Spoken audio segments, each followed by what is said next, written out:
There is a hallway in Nashville that almost nobody talks about.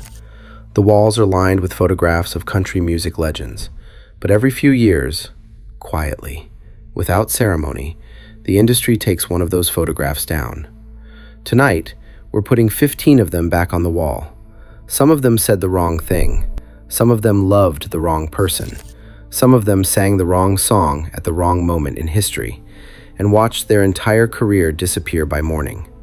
By the time we get to number 1, you'll understand why the most famous country awards show in America once burned an envelope on live television, just to make a point. These are the country music legends Nashville hoped you'd forget.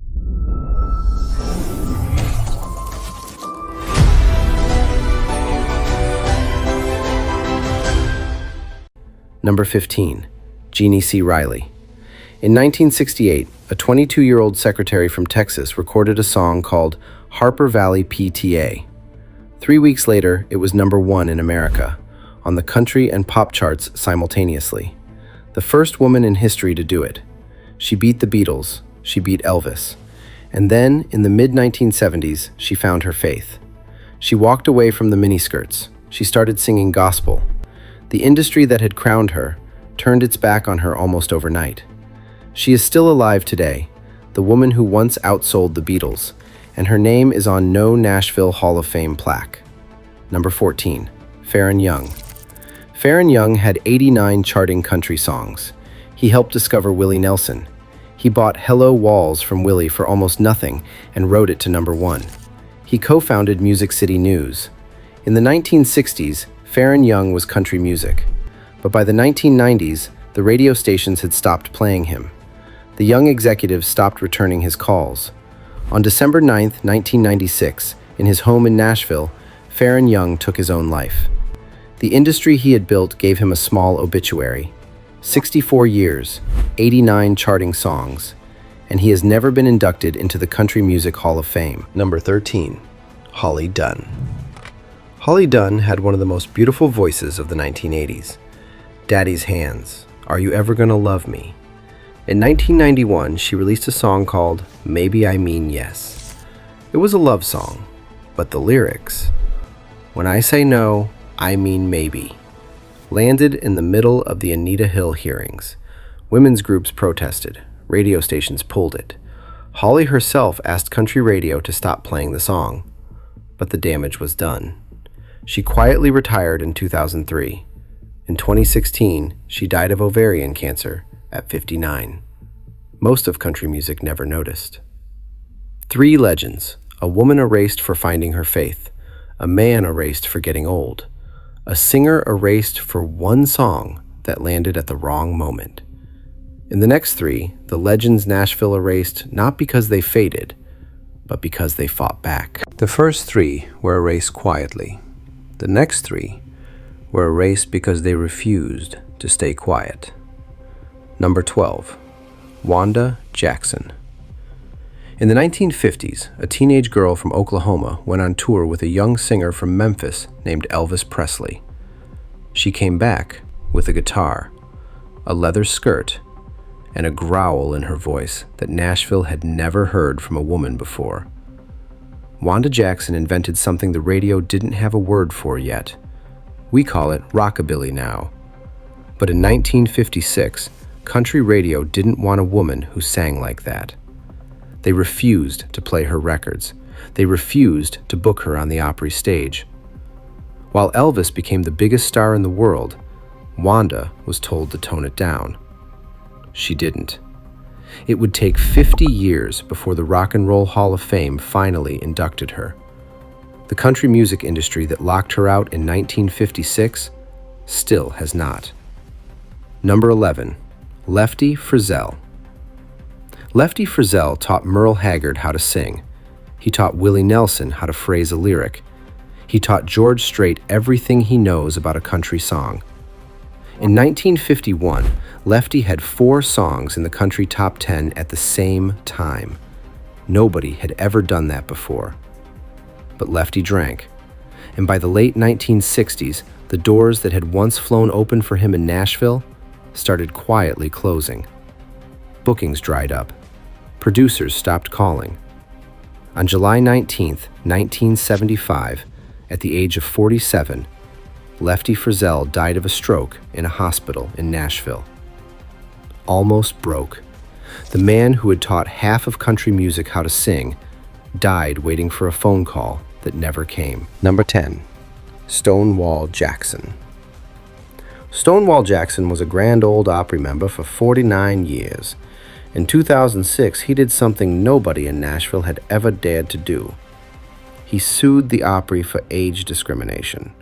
He claimed they had cut his appearances because he was too old for the audience they wanted. The lawsuit was settled quietly, but the message was clear. For the rest of his life, Stonewall Jackson was treated like a man who had broken the family rules. He died in 2021. He was 89. 6 legends erased. In the next 3, the names that hurt the most, the ones whose talent made Nashville rich before Nashville threw them away. The next 3 names hurt the most. Because Nashville didn't just forget them. Nashville got rich off them first. Number 9, David Allan Coe. David Allan Coe wrote Take This Job and Shove It. He wrote Would You Lay With Me in a Field of Stone, a song Tanya Tucker took to number 1 when she was just 15 years old. Johnny Paycheck made millions off his work. Tanya Tucker made millions off his work. David Allan Coe, the man who wrote the songs, spent decades living out of a hearse.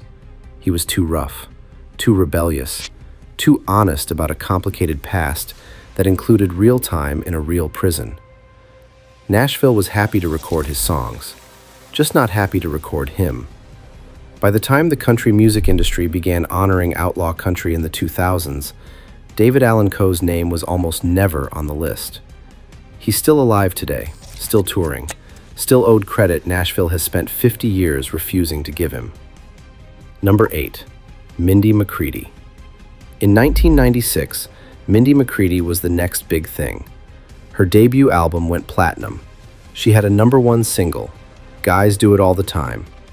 She was 20 years old, blonde, beautiful, and on every magazine cover in country music. Then came the relationships, the legal troubles, the headlines, and country music, which had built her up, quietly stopped returning her calls. By 2010, she couldn't get a record deal. By 2012, she had lost custody of her sons. On February 17, 2013, on the front porch of her Arkansas home, Mindy McCready took her own life. She was 37 years old. The industry that had once put her on every cover held no awards show tribute that year. Number 7. John Anderson. John Anderson had 2 of the biggest country songs of the 1980s, Swingin', Seminole Wind. By the early 1990s, his label dropped him. He was 40 years old. Too old, they said, for the new Nashville. John Anderson kept singing anyway. Smaller venues, independent labels, a quiet, dignified second act. But the industry that had once made millions off his voice spent the next 30 years acting like he had never existed. 3 more legends, a songwriter who lived in a hearse, a young woman the industry built up and walked away from, a singer told he was too old at 40. In the next, the names that hurt for a different reason. The legends Nashville erased not for their failures, but for telling the truth. The next 3 legends weren't erased for fading. They were erased for telling the truth. Number 6. Loretta Lynn. Loretta Lynn is in the Country Music Hall of Fame today, but for most of the 1970s, country radio was at war with her. Rated X, banned for being about divorce. The Pill, banned for being about birth control. Wings Upon Your Horns, banned for being about a young woman losing her innocence. Loretta wrote songs about real women, about poverty, about bodies and marriages nobody in Nashville wanted to talk about. The industry eventually gave her the awards, but for years, they refused to let America hear her. Number 5. Steve Earle. In 2002, 1 year after September 11th, Steve Earle released a song called John Walker's Blues. It was about the American teenager captured fighting with the Taliban. The song wasn't a defense, it was a question. How did an American kid end up on the wrong side of a war? Country radio would not touch it. Talk shows called him unpatriotic. He never recorded a mainstream country album again. Number 4. K.D. Lang. In 1990, K.D. Lang was one of the most awarded young women in country music. 3 Grammy nominations, a duet with Roy Orbison. Then, she filmed a 30-second commercial for an animal rights group. The line was simple: meat stinks. Country radio in the cattle states pulled her records overnight. 2 years later, she came out as gay. Country music, which had just nominated her for awards, was finished with her. She went on to become a global pop star, but the industry that had built her up never welcomed her back. 3 more legends: banned for being honest, blacklisted for asking a hard question, erased for 30 seconds, and the truth about who she loved. In the final 3, the murder Nashville buried, the legend who burned an envelope on live television, and the band the entire industry tried to destroy in one weekend, in the spring of 2003. 12 names down, 3 to go. These are the legends Nashville buried the deepest. Number 3, Spade Cooley. In the 1940s, Spade Cooley was bigger than Bob Wills. They called him the king of Western swing. His own television show, sold out ballrooms, 3,000 people a night dancing to his band. But on April 3rd, 1961, in his California ranch home, in front of his 14-year-old daughter, Spade Cooley beat his wife, Ella Mae, to death. He was convicted of first-degree murder. He died of a heart attack in 1969, on furlough from prison, performing a benefit concert. Country music made a quiet decision.